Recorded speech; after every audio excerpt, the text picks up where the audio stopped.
Since the Yellowstone National Park's creation in 1872, this area in southern Montana has served as its main entrance. Gardiner, a small mountain town at the north entrance of the park, relies heavily on tourism. This year, the local businesses missed the season because of unprecedented flooding that ravaged this area in June. I've never experienced something like this. The rain was falling.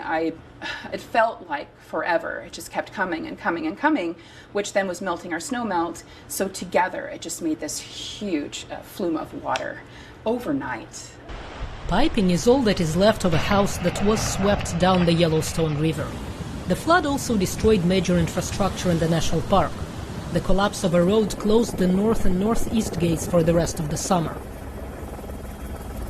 Yellowstone historically has not had a lot of floods, and there was not really any warning that this flood was coming. So, but I think the team here couldn't have handled it better. I mean, the fact that without power for 40 hours, evacuating the park, 10,000 visitors within about 30 hours, doing the damage assessments, getting temporary repairs done all across the park.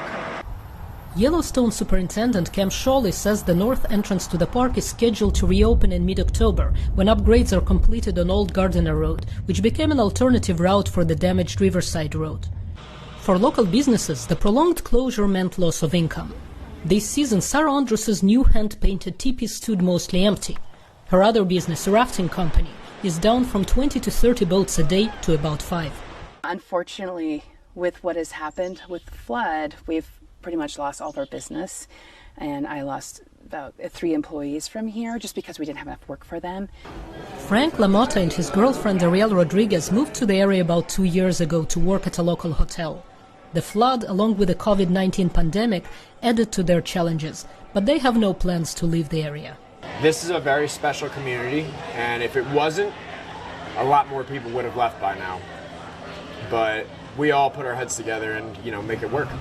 Our community is strong, but our economy is struggling. Some tourists were determined to come to Gardiner despite the logistical inconvenience.